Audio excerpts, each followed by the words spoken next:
Vítám v galerii Czech Fotocentru Zuzanu Gabrielovou, která získala cenu diváků za svůj snímek Volavky s mláďaty. A já bych se chtěla zeptat, jak tento snímek vzniknul. Já vlastně do pražský zoo chodím pravidelně a už se tam vlastně víceméně věnuju jenom focení volně žijících zvířat a volavky jsou právě jedněma z nich. A mám tam teď fotky ze všech ročních období, volavky, jak sedí na vejcích, mláďata, jak rostou, rodiče, jak krmí. Takže tentokrát tomu nebylo jinak, šla jsem do zoo zkontrolovat novýho u volavek. Primárně jsem teda nešla ani fotit, protože jsem šla s jedním z dítek. No a když jsem došla k volavkám a dítě spalo, tak jsem si říkala, že teda zkusím něco vymyslet a všimla jsem si vlastně ve Vltavě odrazu, který se dal využít právě do pozadí.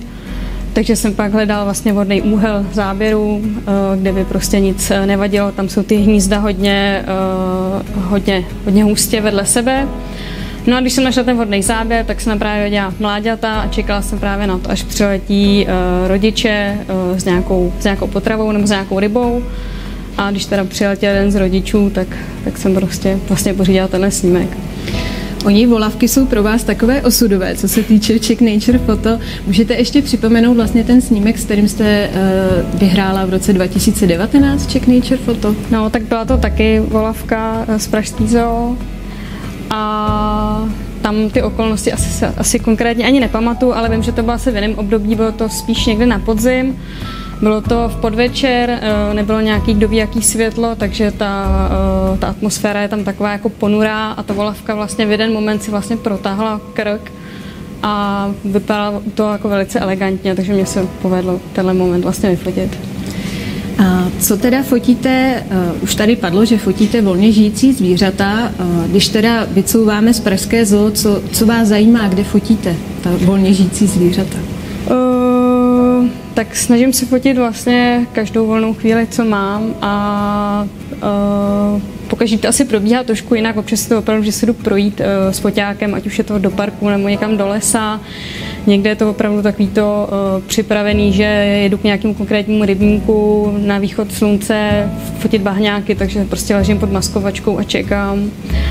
Takže je to jako hodně různorodý. No.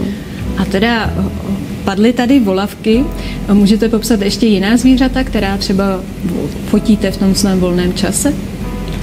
Tak samozřejmě i jiný druhy ptáků, pak mám ráda plazy a obojživelníky, takže na jaře jsem se snažila fotit vlastně žáby. Povedlo se mi vyfotit vlastně skokany ostronosí letos. To už jsem měla dlouho v plánu. No.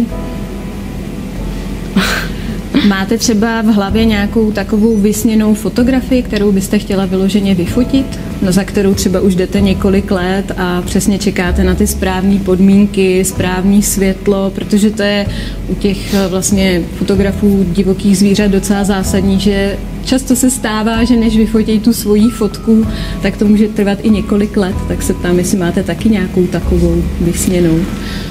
To se asi úplně říct nedá. Mě pro mě jsou hodně atraktivní jak třeba ohrožený druhy zvířat nebo nějaký méně běžný druhy zvířat, takže to je asi takový můj cíl, vyfotit opravdu něco jako hodně vzácného, ale není to vázaný na žádný jako specifický druh.